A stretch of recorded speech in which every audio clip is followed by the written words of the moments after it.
Welcome to STV life. நம்மளோட சேனலில் வரிசையாக தமிழக முதலமைச்சர்களோட வாழ்க்கை வரலாறை பார்த்துக்கிட்டு வரோம்.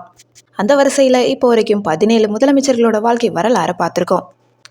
இன்றைக்கி வீடியோவில் பார்க்க போகிறது 18வது முதலமைச்சரோட வாழ்க்கை வரலாறு. இது வரைக்கும் நீங்கள் அந்த 17 முதலமைச்சர்களோட வாழ்க்கை வரலாறை பார்க்கலன்னா கண்டிப்பாக இந்த வீடியோவை பார்த்துட்டு போயிட்டு செக் பண்ணி பாருங்கள்.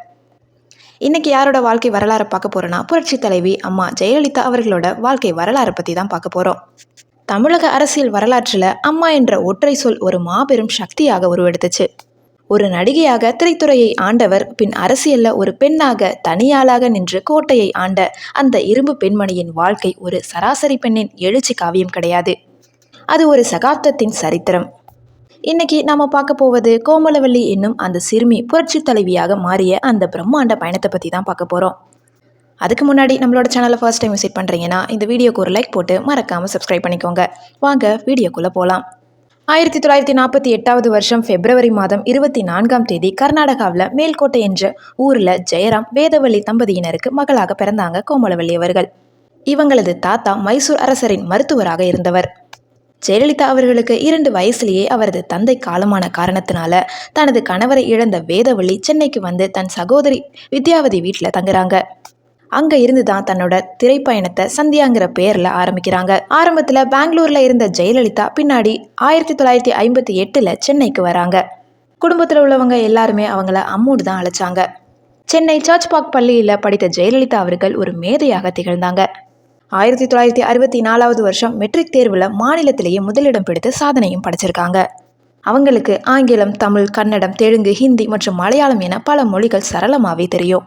சட்டப்படிப்பு வழக்கறிஞராக வேண்டும் என்பது தான் இவங்களோட லட்சியமாக இருந்திருக்கு. ஸ்டெல்லா மேரிஸ் காலேஜில் அவங்களுக்கு இடமும் கிடைக்குது. ஆனால் அவங்களுடைய தாயார் வற்புறுத்தலால் அவங்க தன்னோட 15 வயசுலேயே திரைத்துறையில் நுழைய வேண்டிய கட்டாயமும் ஏற்படுது. கல்வியில் ஒரு சிகரத்தை தொட வேண்டியவங்க திரையில் ஒரு சிகரத்தை தொட புறப்பட்ட தருணம் அது. 1965வது வருஷத்தில் வெண்ணிற ஆடை படத்தின் மூலம் அறிமுகமாகறாங்க. அதைத் தொடர்ந்து 1000ல் ஒருவன் படத்தின் மூலம் எம்ஜிஆருடன் இணைஞ்சு நடிக்கிறாங்க. அன்னையிலிருந்து தான் அந்த வெற்றி ஜோடியின் பயணம் ஆரம்பிக்குது.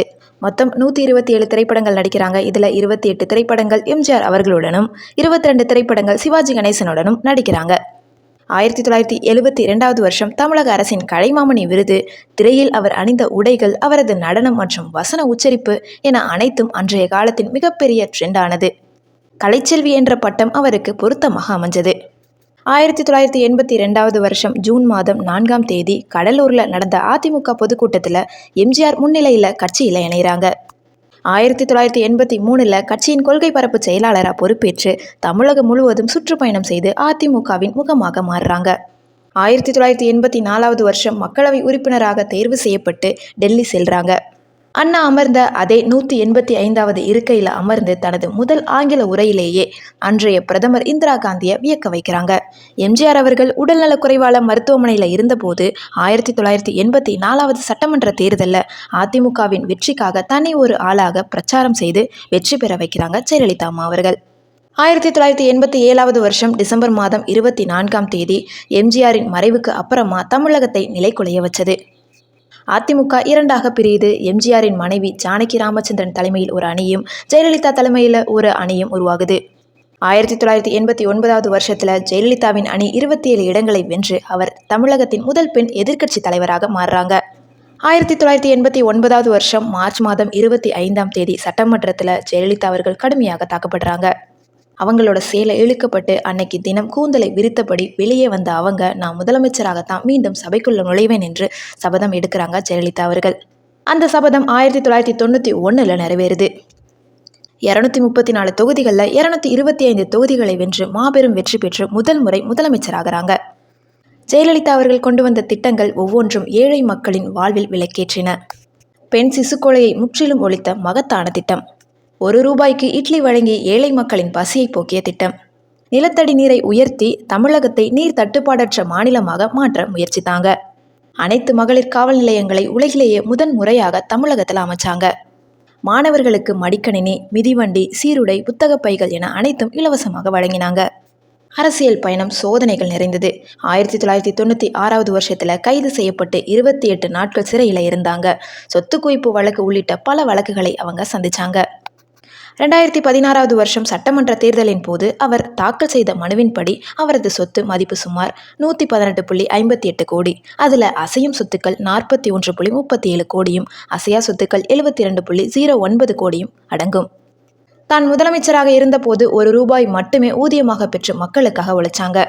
அதிமுக கட்சி தொடங்கிய பிறகு நடந்த 10 தேர்தல்களில் 7 முறை ஆட்சி அமைச்சது. இதில் 4 முறை ஜெயலலிதா அவர்கள் முதலமைச்சராக பதவியேற்றாங்க. 2016ல் தொடர்ச்சியாக 2வது முறை வென்று எம்ஜிஆரின் சாதனையை சமன் செஞ்சாங்க. ஆனால் அதே வருஷம் செப்டம்பர் 22வது வருஷம் உடல்நலக் குறைவால் மருத்துவமனையில் அனுமதிக்கப்பட்டாங்க. 75 நாட்கள் சிகிச்சைக்கு அப்புறமா டிசம்பர் 5ஆம் தேதி யாரும் எதிர்பார்க்காத நிலையில் மறைகிறாங்க ஜெயலலிதா அம்மா. அவங்களோட மறைவு ஒட்டுமொத்த இந்தியாவையே சோகத்தில் ஆழ்த்துச்சு. சென்னை மெரினா கடற்கரையில் தனது அரசியல் குருவின் அருகிலேயே அவர் அடக்கம் செய்யப்பட்டாங்க. ஜெயலலிதா அம்மா அவர்கள் ஒரு தனி மனிதர் இல்லை, அவங்க ஒரு இயக்கம். தோல்விகளை துணிச்சலாக எதிர்கொள்வது எப்படி என்பதை உலகிற்கு சொல்லிக் கொடுத்த இரும்பு பெண்மணி. இன்னைக்குமே அவங்க கொண்டு வந்த திட்டங்கள் கோடிக்கணக்கான மக்களின் பசையை சரி பண்ணிக்கிட்டு இருக்கு. அந்த புரட்சி தலைவியின் நினைவை போற்றுவோம். நீங்கள் ஜெயலலிதா அம்மா அவர்களை பற்றி என்ன நினைக்கிறீங்கன்றதை கமெண்ட் செக்ஷனில் சொல்லுங்கள். இந்த வீடியோ உங்களுக்கு பிடிச்சிருக்கும்னு நினைக்கிறேன். இந்த வீடியோ பிடிச்சிருந்துச்சுன்னா லைக் பண்ணுங்கள், ஷேர் பண்ணுங்கள். சப்ஸ்கிரைப் பண்ணாமல் பார்த்துக்கிட்டு இருந்தீங்கன்னா ப்ளீஸ் சப்ஸ்கிரைப் பண்ணிக்கோங்க. தேங்க்யூ ஸோ மச் ஃபார் வாட்சிங்.